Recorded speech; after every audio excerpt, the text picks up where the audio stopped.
Bonjour, bonjour, bonjour. Ravi d'être avec vous. Alors, effectivement, beaucoup de choses. Évidemment, c'est un extrait. On vous a fait un petit concentré puisque le rapport avec toutes les équipes menées par Claire au niveau Insight est plus que copieux. Les médias sociaux, c'est toujours un sujet très riche. Alors, on va parler de TikTok, de métaverse, d'influence, de podcast et d'audio, de streaming, de privacy. Tout un tas de sujets qui nous intéressent tous. Donc, effectivement, ça fait déjà 2 ans qu'on en parle de plus en plus au Web Institute, voire 3. TikTok continue de pousser très fort. Alors, en tout cas au côté ouest, puisque en Asie ils ont Douyin. Et effectivement, il est bien loin le temps de ByteDance et des chorés et des chansons en mode karaoké. On est vraiment sur un des rois de la vidéo courte et verticale qui commence à se monétiser très bien et très fort et beaucoup plus vite en termes de chiffre d'affaires que ce qu'avaient réussi à faire les autres plateformes. Alors quand on regarde, il y a encore un petit peu d'avance pour les plus vieilles plateformes, Facebook, YouTube, WhatsApp et les autres. TikTok, on est à 1 milliard à peu près d'utilisateurs.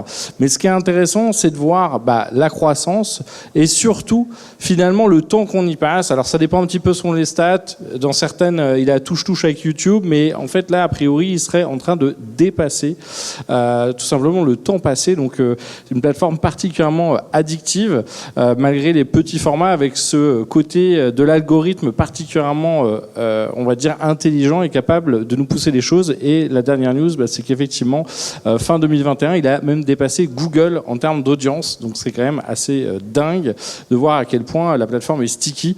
Finalement, c'est un peu le meilleur du social d'un côté et de la grille intelligente de contenu. On n'a pas d'effort pour voir la vidéo suivante ou zapper la vidéo qu'on n'a pas envie de voir, là où effectivement sur d'autres plateformes c'est un peu plus compliqué, où la publicité est un peu plus envahissante.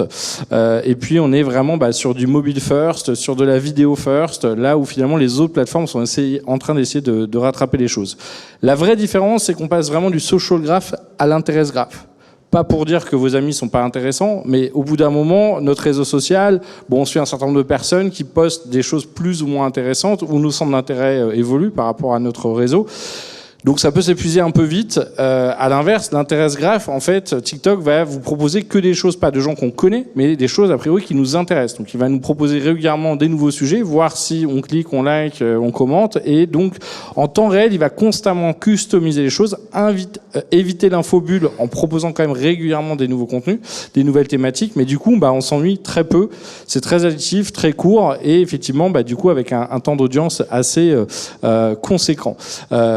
Évidemment, c'est le royaume de la vidéo, mais on peut y faire beaucoup de choses. Au-delà des tutos, des partages, des témoignages, des vidéos UGC, on voit des séries, des courts-métrages, des jeux vidéo, de la musique, des livres. BookTok, c'est énorme, c'est gigantesque, par exemple.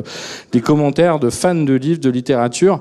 Et encore une fois, pas tous jeunes. Là, c'est un peu comme Facebook. La plateforme est en train de devenir mainstream. On est vraiment en train de quitter l'époque où c'était uniquement les kids dessus. On a même le live, comme sur les autres plateformes, et effectivement, ça pose la question de bien réfléchir quand on veut y aller, comment on s'y prend d'ailleurs, et on peut juste faire de la pub, ou au contraire, on peut aller créer son compte, ou on peut travailler avec des influenceurs. Enfin, finalement, il y a tout un tas de façons de le faire, et d'ailleurs, on a vu les marques de luxe débarquer très fort quand la Fashion Week a été un peu paralysée par le Covid et le confinement, et même elles n'ont pas forcément un compte, mais déjà, elles ont vu qu'elles avaient beaucoup de hashtags avec leur nom circulé dessus, et puis tout doucement, elles se sont mis à faire de la pub aussi dessus. Pourtant, elles sont assez précautionneuses de leur image. Donc, on peut créer son compte propre, acheter de la pub, faire un partenariat avec des influenceurs. On peut, pourquoi pas, commencer à vendre, et on voit les fonctionnalités qui sont testées régulièrement en France pendant la Fashion Week. Il y a un an ou 2, c'était L'Oréal qui avait fait un défilé live où on pouvait acheter les produits. C'était au Trocadéro. Aux États-Unis, ils sont en train de tester la fonctionnalité de social commerce. De toute façon, le social, on en avait parlé ce matin. Tout le monde a envie au-delà de faire de la pub, pouvoir faire du commerce. Pas toujours simple à transformer. Et puis, pourquoi pas faire des promos avec des codes promo ou en discount. Donc, il y a vraiment l'embarras du choix en termes de format, et c'est toute la richesse de la vidéo sur une plateforme qui se prend pas trop au sérieux, avec ce côté finalement proximité, authenticité, avec peut-être moins de retouches et moins de professionnalisme, en tout cas, et donc peut-être moins d'exigence, qui nous permet finalement peut-être de dépenser moins en production aussi pour pouvoir faire ces contenus. À côté de ça, on a le métaverse et les NFT, donc on en a déjà énormément parlé. Sujet pas nouveau, énormément présent dans la littérature, dans la science-fiction, dans les films. Finalement, on a tous un avis, souvent sans y être réellement allé ou sans être allé sur les différentes plateformes. C'est vrai que on s'attendait tous à voir Ready Player One quasiment 20 ans après Second Life. Bon, aujourd'hui, on n'y est pas tout à fait. Et finalement, on a un peu l'impression de revoir Second Life 10, 15, 20 ans après revenir, avec des graphismes finalement qui sont pas toujours bien meilleurs, si ce n'est que maintenant c'est dans un navigateur, on n'a pas installé un logiciel de 90 mégas. On voit aussi toute la complexité à partir du moment où c'est pas le métaverse, mais les plateformes 3D collaboratives permanentes. Bah, il y a un enjeu demain de pouvoir passer idéalement de l'une à l'autre, peut-être avec le même avatar, avec le même login, pouvoir emmener ces informations. Et donc du coup, ça va vouloir dire rendre les standards compatibles, déjà créer des standards, parce que pour le moment, c'est chaque entreprise, chaque marque qui fait un petit peu sa plateforme, et on voit bien que tout le monde se regarde, tout le monde comprend qu'il y aurait un bénéfice à travailler un peu ensemble, mais en même temps on est concurrents sur les revenus publicitaires, sur le modèle économique, donc voilà, c'est pas simple. En plus, on a quand même un web asiatique, voire chinois, très spécifique. En Corée, ils ont Zepeto. Sur le côté ouest, on a tout un tas d'acteurs, donc ça va être intéressant de regarder dans les semaines et les mois qui viennent ce qui va se passer. Alors évidemment, on a eu 1000 études pour nous dire ça va être le futur d'Internet, ça va être des milliards, 2 trilliards de dollars. Oui, alors qu'est-ce qu'on met derrière? Est-ce qu'on parle de pub? Est-ce qu'on parle d'argent dépensé des annonceurs? Est-ce qu'on parle de revenus? Est-ce qu'on parle de chiffre d'affaires? Et puis qu'est-ce qu'un métaverse? Parce que comme il n'y a pas de définition officielle, on peut mettre un peu tout ce qu'on veut. J'ai vu qu'il y avait Dassault Systèmes. Ils se la pètent pas, mais eux, ils font du métaverse depuis des années, puisqu'en fait, ils font des plateformes 3D collaboratives B2B pour fabriquer des usines, des voitures, des avions. Ça marche très bien, ils gagnent de l'argent avec, et ils n'ont pas besoin de dire que ça s'appelle métaverse, mais c'en est un. Donc ça dépend si on met le learning dedans, si on met le futur des meetings avec Horizon Workroom, ou peut-être ce que sortira un jour Microsoft, si on prend les jeux vidéo. Vous voyez, en fait, c'est compliqué de donner un poids, parce qu'on peut mettre tout et n'importe quoi à l'intérieur. Ce qui est sûr, c'est qu'on a quand même plus de 3 milliards de gamers. On a déjà énormément de ventes de produits digitaux dans les jeux vidéo. À côté de ça, on a quand même aussi une informatique B2B qui est assez conséquente. Donc on voit bien quand même qu'il y a un potentiel qui est assez conséquent. Maintenant, est-ce que ça prendra une forme, plusieurs formes, différentes façons, différents business models? C'est sûr qu'il y a de la marge. Et puis, on résume le sujet en un thème, mais en fait, c'est 7 quasiment couches de sujets différents. Il y a des gens qui vont gagner de l'argent sur l'infrastructure, AWS, Azure et les autres, eux, peu importe quel est le métavers, si ça utilise de la donnée chez eux et que ça utilise du serveur, ça va leur apporter des sous.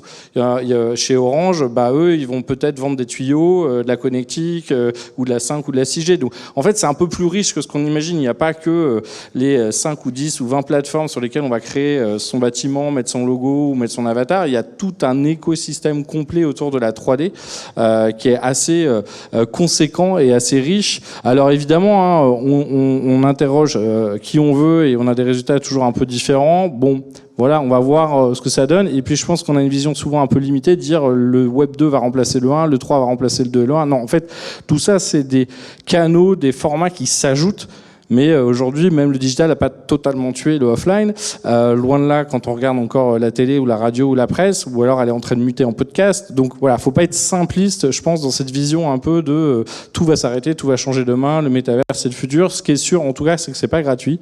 C'est pas gratuit parce que soit il faut déjà acheter un terrain, soit il faut se faire accompagner. Et effectivement, là où sur TikTok ou les autres plateformes, faire une vidéo, aujourd'hui on sait assez bien faire, c'est facile de trouver des prestataires, il y en a de nombreux. Là, quand on veut déjà commencer à modéliser un bâtiment en 3D dans Sandbox ou Roblox ou Minecraft, il y a moins de monde, c'est pas forcément évident, c'est difficile à comparer, et puis on a encore du mal à savoir combien ça rapporte. Donc voilà, on sait combien ça coûte, on sait pas forcément combien ça rapporte derrière. Les NFT aussi, c'est monté très haut, c'est redescendu très bas.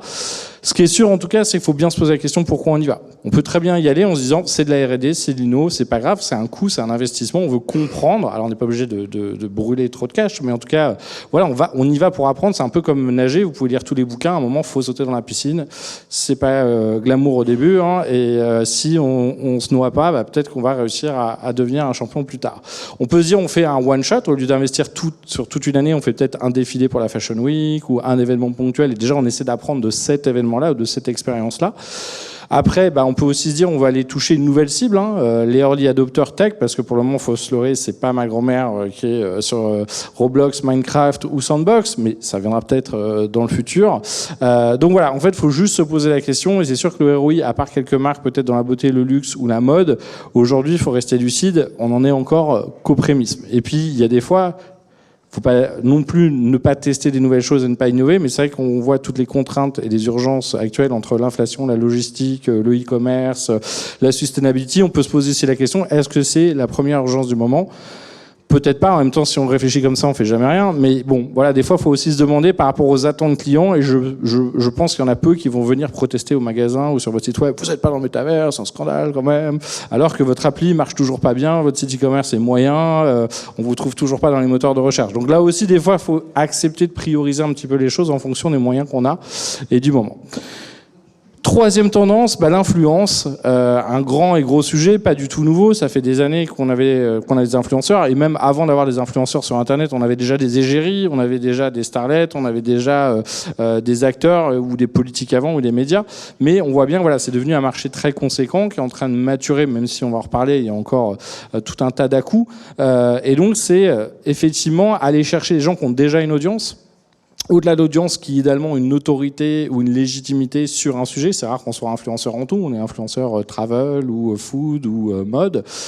Et puis, aller capter aussi leur ton, leur style, leur capacité. D'ailleurs, plus que d'influenceurs, je pense que de plus en plus, on va parler de créateurs de contenu, puisque ils sont devenus des créateurs de vidéos, créateurs de live, créateurs des photographes, des blogueurs, pour ceux qui écrivent encore.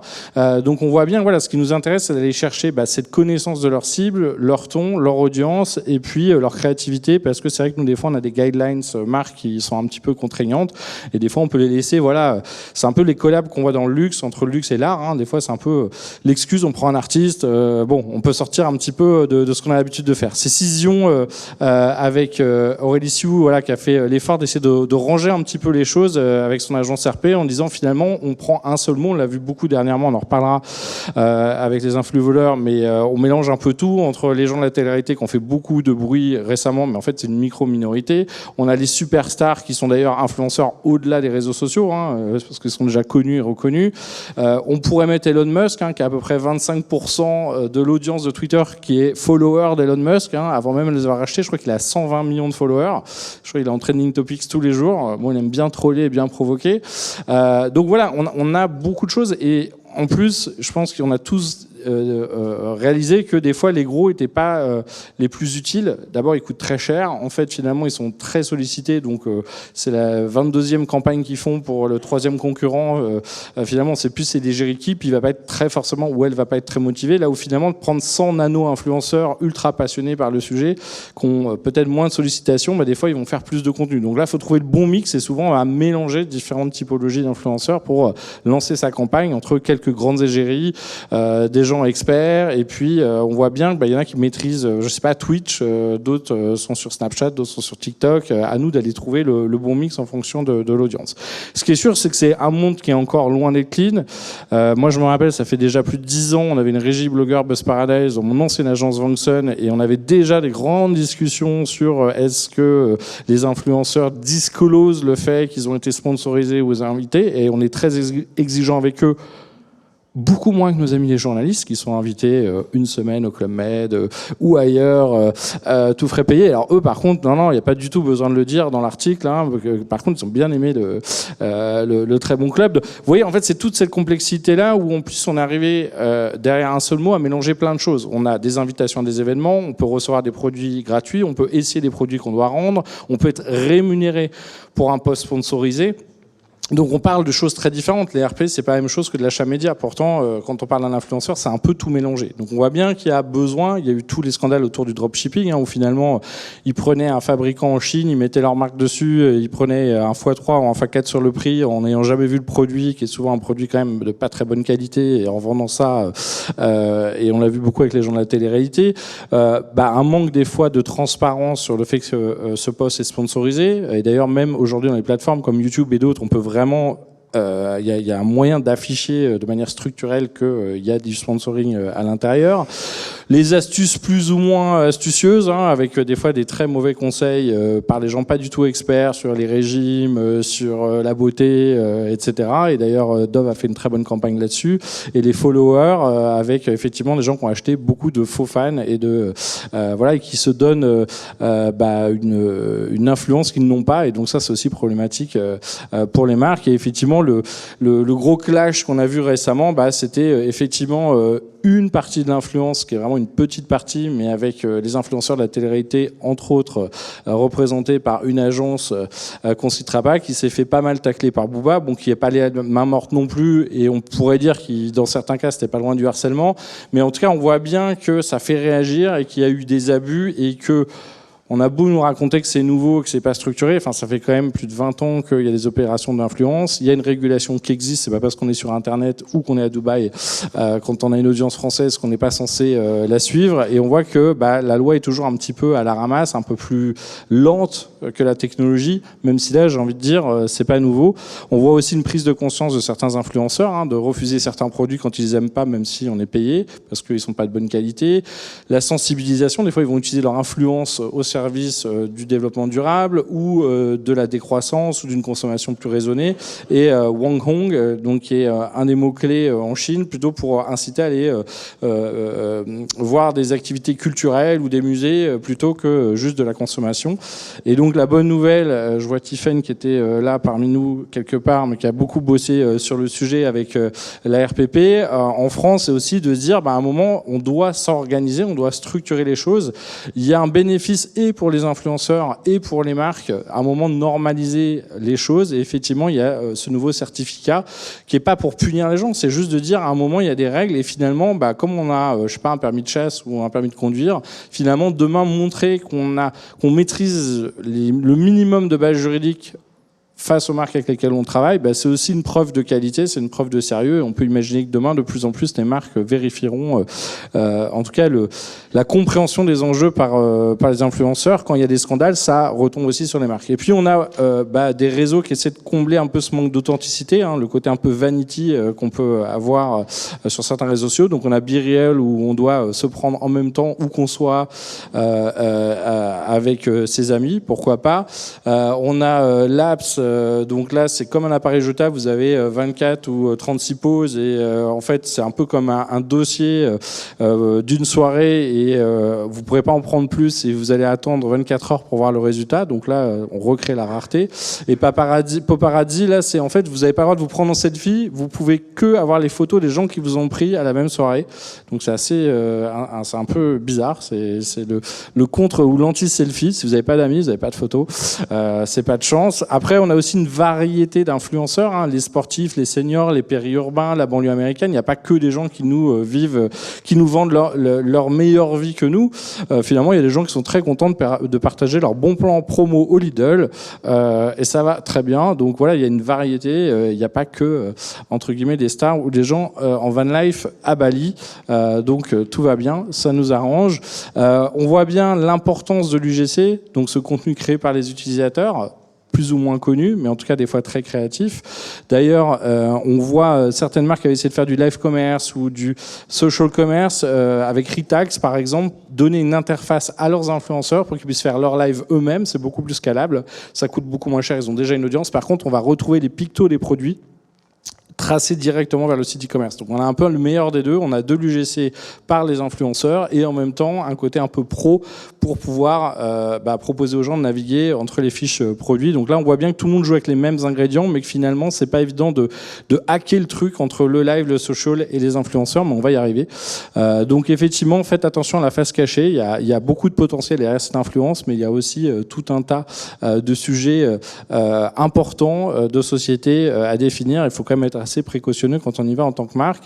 Quatrième tendance, la partie audio. Donc là, on voit le streaming qui a explosé, hein, Netflix, Disney+, Amazon Prime, mais aussi Twitch, la télé segmentée qui essaie tout doucement de personnaliser la publicité en fonction de l'audience qu'on a derrière. Donc là, finalement, on a un peu une convergence entre la pub télé qui se personnalise et la pub digitale d'abord qui perd ses cookies, mais qui essaie de se professionnaliser. Hein. On a vu le dernier show de Squeezie avec son rallye automobile, voilà, qui était assez bluffant en termes de prod. On voit d'ailleurs que les réseaux sociaux vendent de la pub, mais Netflix se met aussi à vendre de la pub et YouTube se met aussi à vendre de l'abonnement avec YouTube Premium. Donc finalement, on ne sait plus très bien qui fait quoi et quel est le business model. Donc ça, c'est intéressant de voir demain qu'est-ce qui va fonctionner le mieux. Ce qui est sûr, c'est qu'en tout cas, on se bat toujours autant pour l'attention. On a tous moins de temps, moins d'attention, moins de confiance. En tout cas, on se méfie un peu plus qu'avant. Et il y a toujours plus de messages, de produits, de marketing, de contenu. On n'aura jamais assez de temps. Moi, je regarde Netflix en 1.25 ou 1.5 et malgré tout, j'arrive pas à tout regarder. Donc ça pose toujours ce problème-là. Ce qui est sûr aussi, c'est qu'on a vu beaucoup de snackable content. Et là, finalement, on voit aussi l'antithèse de ça. On a Mathieu Stéphanie en podcast qui fait des podcasts d'1 heure ou d'1 heure 30 sur des décideurs. Bah, ça paraît très atypique et ça marche. Donc là aussi, c'est de dire, c'est pas parce qu'il y a certaines choses qui fonctionnent qu'on peut pas faire des choses très différentes. On peut pas tester des formats atypiques et que ça fonctionne aussi. Effectivement, des fois avec des thèmes, par exemple sur TikTok, sur les entretiens, sur la carrière, sur le business, sur le marketing, sur le bricolage, sur le jardinage, qui sont plus des sujets de kids et qui fonctionnent très bien. Ce qui est sûr, c'est qu'en tout cas, toutes les plateformes essaient d'expérimenter autour des formats verticaux, des formats courts, des stories, des reels. Tout le monde galère un peu, tout le monde essaie de se débrouiller, sachant quand même qu'aujourd'hui, il faut pas se leurrer, on a 60-70% de l'audience là-dessus. Donc on a effectivement, contrairement à nous les boomers, pas un écran horizontal mais un écran vertical et ça change plein de choses. Ça paraît bête dans la navigation, dans les interfaces, dans la production de contenu. Derrière tout ça, le podcast, on est un peu en retard en France sur d'autres pays, en particulier les États-Unis, mais qui est en train de réaccélérer très très fort depuis 1 an et demi, surtout sur les CSP+. Donc là, ça va être intéressant de voir les choses. Et je termine, puisqu'on arrive à la fin, sur la privacy, vous avez vu que effectivement on a un sujet tous en ce moment, d'abord sur la fin des cookies, qui arrange les plateformes, mais en même temps, on voit que les utilisateurs sont de plus en plus conscients de l'abus ou de l'usage qui peut être fait. Et d'ailleurs, quand on nous a donné le choix d'être traqué ou pas, d'un seul coup, il y a eu beaucoup moins de monde et ça coûtait un peu d'argent à Meta. Donc demain, on peut se poser la question, qu'est-ce que j'ai en échange de mes données? Est-ce que c'est juste du spam? Est-ce que c'est juste de la pub? Est-ce que vous partagez une partie de la valeur avec moi? Déjà, les plateformes commencent à partager une partie de la valeur avec les créateurs de plus en plus. Peut-être que demain, ça sera avec les utilisateurs et on voit bien que la CNIL veille, mais qu'aux États-Unis ils ont à peu près l'équivalent avec le California Act qui va généraliser de la RGPD qui est en train d'arriver. En Chine ils ont eu la même chose. Donc on voit bien qu'à un moment il va y avoir un effet de balancier où c'est aller certainement trop loin et on va le compenser. J'espère qu'on n'ira pas trop loin dans l'autre sens pour nos amis les annonceurs. On voit que dans certains cas ça peut aller jusqu'à bannir des plateformes de certains pays. Bon, on ne citera pas la Russie en ce moment, le contexte c'est un peu spécial, mais TikTok c'est pas passé loin aux États-Unis. Les plateformes américaines sont pas en Chine.